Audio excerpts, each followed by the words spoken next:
Anything that sends a message is a form of communication. And one of the most powerful communication tools we can use is body language. Whether you're presenting at a town hall, having a conversation with a new colleague, or even talking to a customer or client, your body language can say a lot about who you are, your feelings towards others, and the essence of your message. But how do we know what body language is good, bad, or somewhere in the middle? To demystify the art of body language, this week I've had a brilliant conversation with Shea Evans. Shea is a speaking coach, performer, and business strategist who helps people Shea is a speaking coach, performer, and business strategist who helps people communicate with clarity and confidence. With over 20 years of experience in business and stage performance, including a decade of improv across Australia and internationally, he brings deep insight into how physical presence shapes connection. Shea has lectured at the University of Melbourne, led hundreds of workshops, and believes that strong communication starts before you even say a word. He helps leaders, speakers, and teams use their bodies with more intention so their message lands every time. I first met Shea a few months ago when we both presented at the IABC APAC Fusion Conference in Manila, and I was so impressed with his presentation style and the content of his presentation that I had to get him on this show. So in this conversation, you will hear why body language is so important, tips for using body language in your interactions with others, even through a Zoom call, and you'll hear Shea give me feedback on my own skills, which was very unexpected. So if you really want to up your communication game and help coach others to do the same, then this episode is for you. Without further ado, let's get into it. Shea, welcome to the show. Thanks, Mel. It is so wonderful to have you here. Before we get started, tell us a little bit about you. What do you do? How did you come to develop your expertise in this space? Yeah, good question, because I don't think I ever set out to develop my expertise in this space. I think None of us did. Yeah, they just happened. So for the longest time, I worked in commercial businesses, and I was in relationship management positions, and I was in salesy and business development positions and strategy positions. And the common thread through that was that I was always dealing with people. Mm-hmm. I was always dealing with clients or internal teams. And so I had a really strong thread of talking to people and dealing with people. Mm-hmm. Outside of work, my other passion is acting and improvising. So I'd always had that as an outside thing that I did and was really interested in. And at different times, I often would think, I wish the business world could learn some lessons from stage acting and improvising, because it's just a bit boring and it's just a bit stale in here. And then 2 years ago, I decided to quit my corporate career because I was burnt out, I realized. And kind of searched around for a little while and I was applying for other jobs and looking at other things that I could do, and then realized that there was actually nothing out there that was really calling to me. And actually the thing that I cared about was making shitty presentations and people who were a bit hopeless a bit better. And thus, what I'm now doing was kind of born. And so what I'm doing now is helping people speak and present with better presence. And what that might look like for people is helping them out with presentations, helping them out with speeches, because what I've taken from the acting world and put into this is that every play that is put on, every piece of theatre that is put on has a director. You would never go on stage without something having an outside eye cast upon it. So that's how I feel about workplace communications. Why are people trying to communicate to such large audiences without having a director, without having an outside eye to say, oh, actually, you could tweak it here to make it more effective, or more of this or less of this. So that's what I'm aiming to do. I love it. Yeah. Well, I think you've absolutely hit the nail on the head there. Certainly what I've seen in my own experiences is, internal comms particularly has almost been the poor cousin of external Yes. comms for such a long time. People were so worried about media training and all this sort of stuff. It's like, well, what about just, employee communication training? They're your biggest advocates or your biggest detractors. So, you should be able to get them excited and help them understand a strategy or a change or whatever it might be. Especially boards and senior leadership. Speaking about media training, how often are they speaking to the media? But they're always so worried about it. Oh, we must get trained. We must know how to speak to. They think that they're going to be tripped up at every time that they speak to someone. When actually internal comms is the day-to-day stuff. They are talking to their teams and they are talking to their employees so much more regularly and ineffectually as well, because they don't know how to present themselves or they don't know how to speak to people. Well, let's riff off that a little bit. So my next question is, well, what are some of those common communication challenges you're seeing when you're working with any organization? But often I know that you also have quite an interest in large and diverse audiences too. Yep. Some of the common mistakes I see, especially if we're going to be talking about internal audiences, is that they just don't realize the impact of their words, or they don't think about how they can contextualize it for certain work environments or workplaces. If we're talking about big businesses, they're often they have multi-sites, they have different operational teams doing different operational things, and they can't contextualize it. They can't tell the person who they're talking to why it's important for them. Which then, if you don't have that in the beginning, you've not won the room at all. And a lot of it comes down really centrally, saying this is what we're doing centrally. We kind of don't care about the impact on anyone that doesn't get the message. And that can have knock-on effects, I think, for teams that just don't care. They don't see why it should matter to them because there's no contextualization. How much of that do you think is capability versus confidence, or both? Oh, I think it is a mix of both, especially if we look at kind of senior management, C-suite management. They come up through very, narrow streams in a business. So they might have started out in a sales team. They've moved to sales director. They've moved to sales executive, blah, blah, blah, blah, blah. They've come up in a very singular stream. They don't know how to talk to operational people. They don't know how to talk to finance people.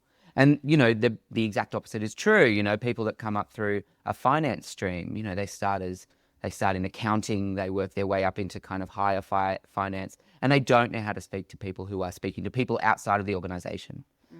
So you get people who are very used to speaking in their silos to their people about things that matter to them, and they can't diversify their message for their diversified audience. Yeah.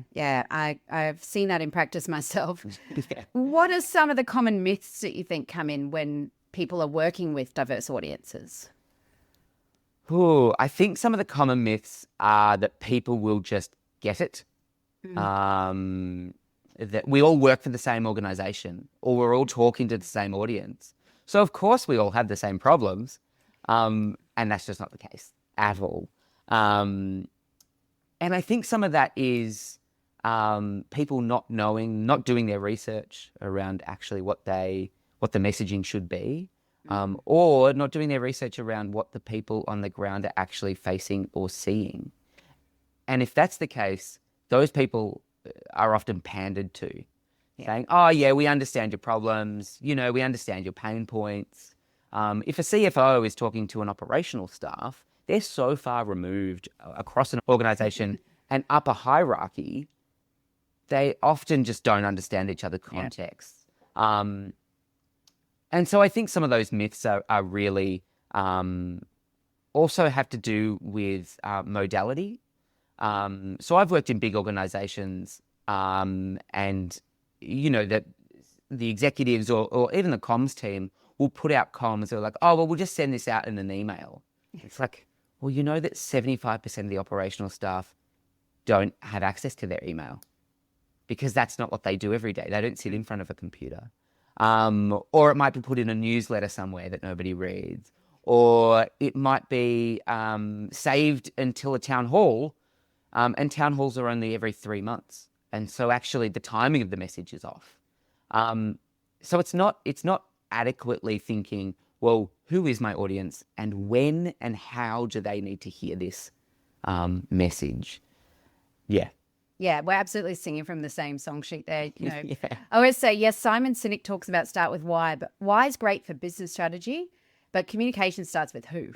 Yeah. Because the why can be different things for different audiences. And as you point out, the way you reach them, the voice that you use to reach them, how frequently is so different depending on which segment of your audience. There is no one size fits all approach. And I know that's a lot more work for people, but if you want to get the outcome, the business outcome, then you've got to put in the work into the comms to support getting that business outcome. Oh, 100%. And then you see, businesses racking their brains or banging their heads against the wall because they haven't managed to adequately communicate, right? And they're like, oh, well, why aren't our staff doing what we want our staff to do? It's like, because you haven't actually told them. Yeah. Maybe that could be. So that's a funny case as well, in terms of then more money and time is spent often on trying to get people up to speed with what they need to know, when actually, as you say, all they needed to do in the initial stages was a bit of understanding who their audience actually was. Yeah, that's it. So I know we met at IBC's APAC conference, so over in Manila, and I loved your presentation, which is why I reached out to you to hop on the podcast. A big part of what was discussed there was around communicating across cultures. Yeah. And this is something, there is a bit of, I think, a challenge for some people, but how can we be culturally sensitive without risking cultural appropriation? I'm not prepared to answer that question. I don't know. Yeah. And that's the answer, right?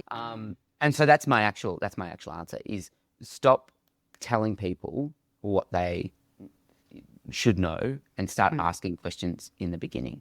Yeah.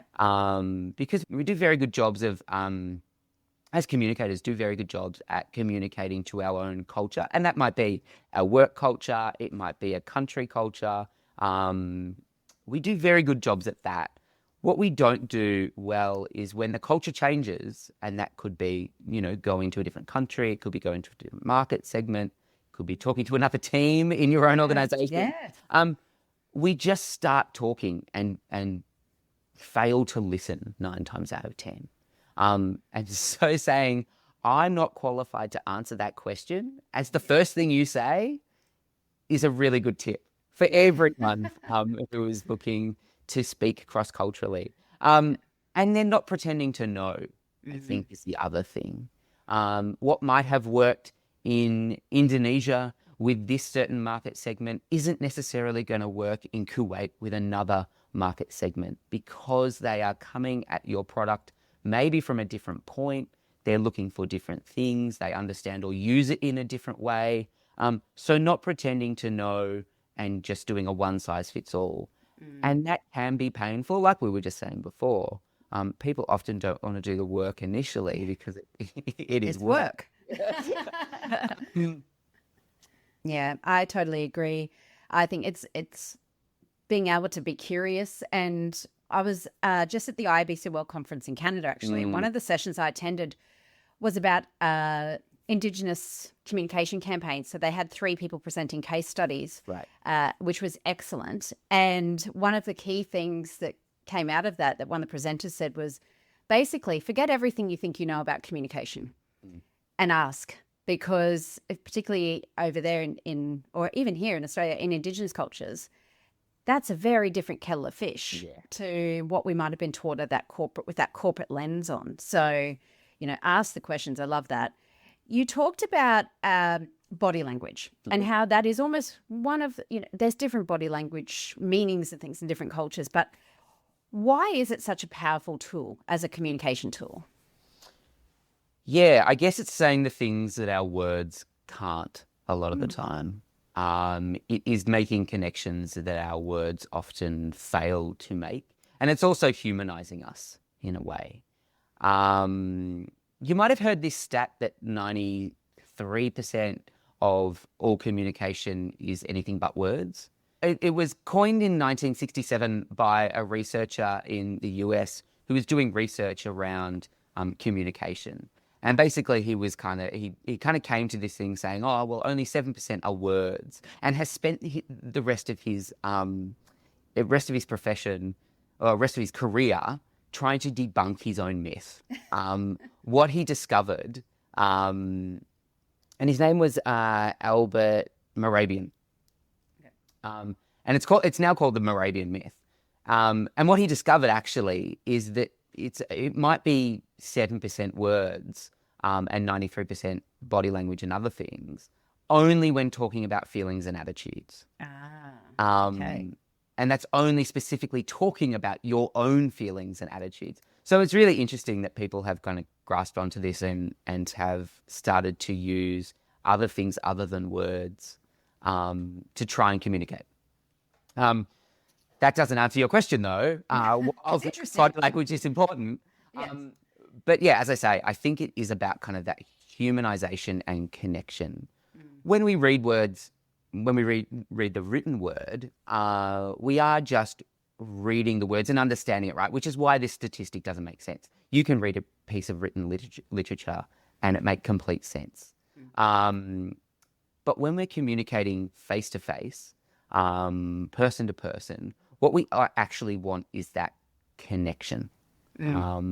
We want the person who is communicating with us to know how we feel or where we're coming from that particular moment. And I think that that's why body language is so important for connection. It may not have anything to do with understanding. I can say to you, I've got 3 points, or I can say to you, I've got 3 points and hold up 3 fingers. The understanding, your ability to understand would be the same. But it is about the connection of, maybe if you're watching me use body language, I might look more enthused or engaged or happy or angry, or I might be more emphatic when I'm speaking. So that's why I think body language is important. And I think it's becoming increasingly more important as we move to things like AI, because we want to still have a human connection. As an aside, I used to work in English language testing for doctors and nurses, right? So this is doctors and nurses going around the world, proving to wherever they end up that they can actually speak a proficient level of English to practice in wherever they end up. And the big thing, and this is probably 8 years ago now, we started talking about, well, what's going to happen in the future when, language models and AI really start to take off. And that was kind of the beginnings of the discussions around the robots are coming for our jobs. Yeah. But in the healthcare field, that is of very little concern, because what people actually seek in kind of patient healthcare professional interactions is that reassurance, is that human reassurance. So I might be able to give you, I might be able to say what your treatment is, or I might be able to tell you what your symptoms or prognosis are out of my words. And I could just give them to you on an A4 printout, right? And you could read them. But what you actually seek then as a patient is that human reassurance. So you want me to look empathetic. You want me to say that I understand how much it's hurting. You want me to sit there beside you and comfort you. And that's a really good example of how humans love that interaction with other humans, that contextual interaction. If I'm saying that, oh yeah, take these 2 pills and you'll be fine tomorrow, you actually want to see me as a human, believe that and give you that information. So it's I think a really salient point for anyone working in healthcare that might be listening. The robots aren't coming for your jobs, because people actually want to be comforted by a real person. Yeah, I totally agree. But using that as well, I think that there are a bunch of other professions that will also use that that theory as well, because we don't just want to hear from robots or the written word. We actually want to hear from other humans to contextualize that human experience. Can you give us some examples of how body language can help us create those connections or bridge, understanding gaps? Yeah, absolutely.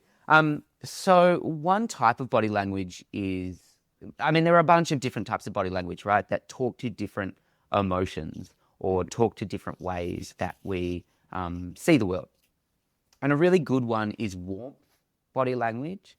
And this is something that I've learned from Vanessa Van Edwards, who is an American social researcher who talks a lot about body language, and she's fascinating. But she asserts that warmth body language is a really crucial thing for that kind of connection to happen. And warmth body language looks like smiling and nodding and being inquisitive. And it's big, warm, open gestures and opening up your body to the person. Because the reverse is like cold or ignoring body language, right? Where you might turn away from someone, or you might look down, or you might turn into yourself away from the person that is speaking. So using like warmth body language is a really good way to bridge that gap initially when you meet people, when you're establishing a connection. And as I said, it's things like nodding and looking people in the eye and referring back to them and creating physical bridges. We as humans love to create physical bridges between us. And that could be seen as problematic in a workplace, if you're touching someone. But even leaning in or gesturing towards someone is a really great physical bridge. It makes them feel closer to you, physically closer to you, but it also creates that closer connection. So you've got a bunch of examples of body language that do indicate much more, I guess, warmth, which then looks like a connection, whether or not you are connected to that person or not. And you'll go to a party, Mel, and you'll see people who you think are radiating joy. And probably the reason that they're radiating joy is that they are quite warm. They're open. They're willing to kind of make those connections with people, be it physical or be it, metaphorical. So you'll see that happen. And that's a really good example of how body language is a key connector in humans. Thank you for sharing those. And it kind of leads me to two other, potential use cases. One is what we're doing right now. So much of our interaction at work now is done through a screen. Yeah. And assuming people have their cameras on, that's step one. It is actually step one, right? Yes. It's like, I can't imagine being in a meeting now without turning my camera on. Right. Because it's otherwise, why not just have a phone conversation? Exactly. Yeah. So body language through a screen. What can we do? Great. You'll see people who will be sitting like right next to their computer like this. Terrible. Because funnily enough, the body, what's it called? Distance, proximity. You know how if you meet someone new and they're a close talker, you end up like right in your personal grill. space, mate. Personal space. So personal space still exists online. Yeah. So to remain like a hand, like an arm's length away from your camera, an arm and a half even away from your camera, gives the impression of me standing at a distance from you that allows you to have personal space. So personal space is really important, even online, funnily enough. I'd never thought of it that way, but you're absolutely right. Yeah. Another thing that we can do is also, so A, turning on your camera, B, being a proper distance away from it, hands. Yes. Hands are so important. Spirit fingers. Anything, right? So we as humans love an open palm. An open palm is a non-threatening gesture for humans.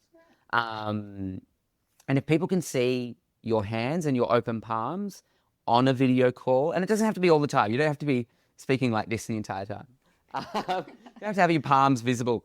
But as opposed to always having your hands under the desk, looks a bit sus. Right? So that's a way that we also establish connection, and it's kind of like we were in the room together. Yeah. And then finally, the other thing I think would be is making sure that you are engaging with the screen. And I find it super hard to not look at myself because there's a lot happening in the side of the screen here because I'm waving my hands around. But to look at the camera like you were looking someone in the eye. And that's not constant visual engagement. It is maybe at the end of a sentence when you want to get a point across, looking into the camera, or it might be when the other person is listening to you, and so they are watching you look directly at them. So they're really important, just really quick things that people can do for this online interaction, which I think we haven't thought enough about. Oh, another thing that I hate, that I actually blindly hate, is a fake background. And I understand that people are trying to get rid of mess in their background, and I get that. But you want to be a real person, and people, I think, can see that. And if you have got a messy background, tidy it up or move, or like shift your focus, right? So some good tips there. Number 1, start with your camera on. Number 2, stay about an arm's length away from your camera. Yep. Number 3, show your palms, use your hands, obviously within reason. Yep. And number 4 was making eye contact. Yep. Yes. And then also avoiding the fake background. I think they're really good tips. Yeah. One more use case for you, because I've heard conflicting ideas about this. When you're presenting on stage, or one of your clients is your C-suite member that you support, whoever that is, do they walk up and down the stage? Do they stand still and create presence? You know, obviously we don't want them sprinting up and down the stage because that's very distracting. What advice would you give to people who are presenting? Yeah, what I always tell people is to do what makes them feel comfortable. They're already doing an activity that, for the majority of people, makes them feel very nervous and very uncomfortable. And that nervousness will either do 2 things to people. It will really hype them up, so they'll be really frenetic and they'll want to move a lot, or will absolutely turn them into a statue. So for me, it's a use by use or a case by case basis for whatever user that I'm talking to. And the way that I work with clients is, like I said at the start, I think that everything is a bit of a play, right? Everything is a show. And I, as the director, am coming in with an outside eye, and I'm directing this play or this show to be the best version of itself. So if I'm working with someone who does move a lot, my challenge to them and my direction to them would be move only on a point. So you're making a point about something, move across the stage and then stand and deliver the rest of that point. Finish that point and then you can move again. It's a bit of a signpost, and I'm that kind of person. I do move a lot. I get very energetic on stage. I know that about myself. And so for me, when I'm not moving, when I'm not making those moves, I have to plant my feet. So then for the opposite, for the people that don't move, for the people that don't like to move, 1 or 2 moves to them might be all that is appropriate, especially if you're a speaker standing at a lectern or a podium as well. So that's another thing that can often throw people off. If they are a movement-based person, standing behind something static is really hard. Or if they're not, they might just stand there clutching a lectern. I think we've all seen people do that. Oh, yeah. Clutching a lectern. And so for me, for those people, I'm like, yeah, all right, you will stand there for the majority of what you're going to say. But what you might do is use your body, so where your body is facing, and your arms to gesture kind of that movement that would normally be across the stage. I'm not the type of coach that has a one-size-fits-all, because I don't think that is natural and it looks a bit fake. And watching you, Mel, so at the conference that we were both at, I was taking notes on everybody that spoke. I was like grading people, not grading people, but you're marking people. You do it I'm looking at my notes now. You did it very well. So you are very good at calling in the audience to what you're speaking about. So you're quite dynamic in that interaction between yourself and the audience, and you used quite big gestures to bring in the audience to you. You used kind of like a lot of sweeping gestures, which I thought were very cool. Oh, thanks.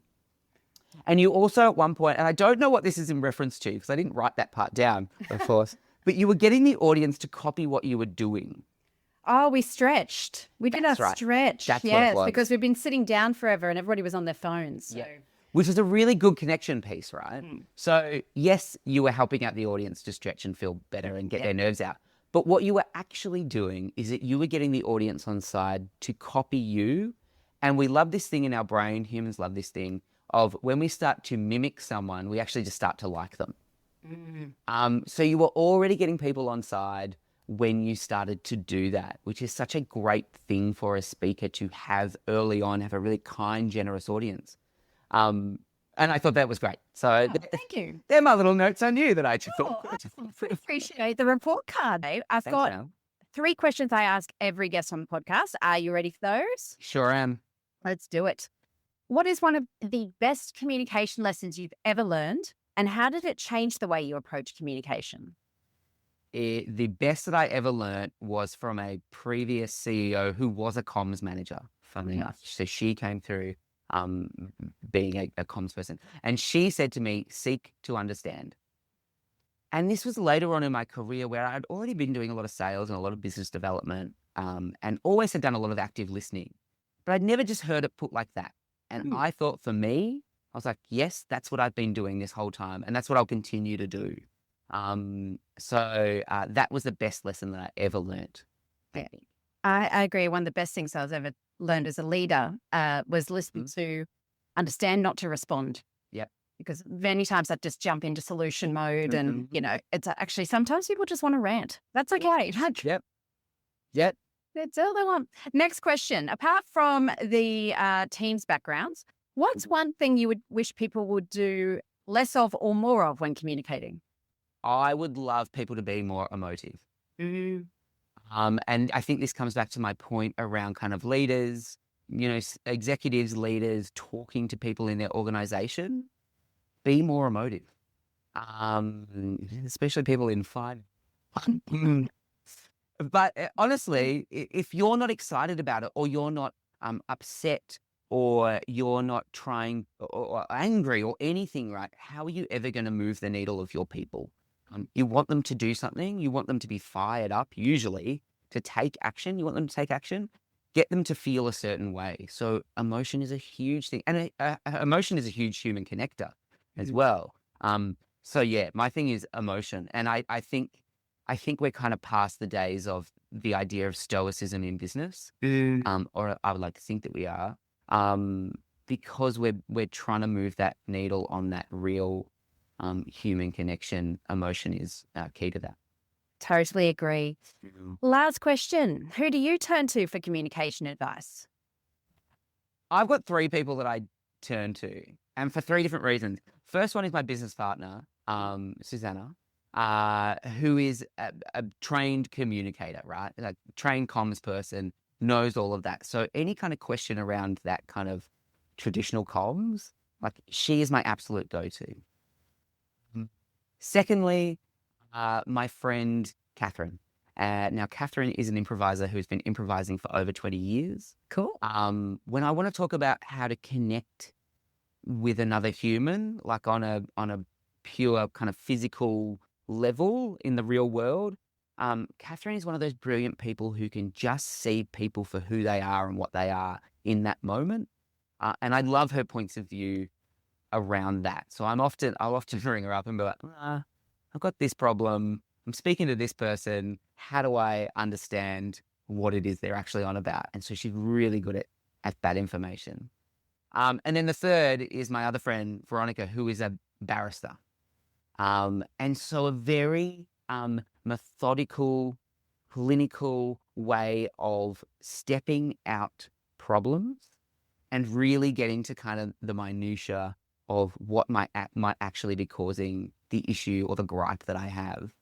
And I think it's also interesting that for those 3 people, the 3 women, the reason that I actually love speaking to each of them is because of their empathetic, curious, and connected way that they come across in the world, but also the way that we have kind of built our friendships. So that's who I turn to for any kind of advice, because for me, it's that I need that connection. Love it. And that's the thing, right? It's often not just one person. There's lots of people for very different reasons. Well, Shay, it's been a pleasure chatting to you today. Grace, If people want to connect with you and find out more about you, where's the best place to find you? they can find me on LinkedIn. So I'm on LinkedIn, Shea Evans. Just Google me. I think I'm one of the first Shea Evanses. Or they can come to our website, which is glassofwater.com.au. Perfect. Thank you so much for being on Let's Chat and More Matter. Thanks, Mel.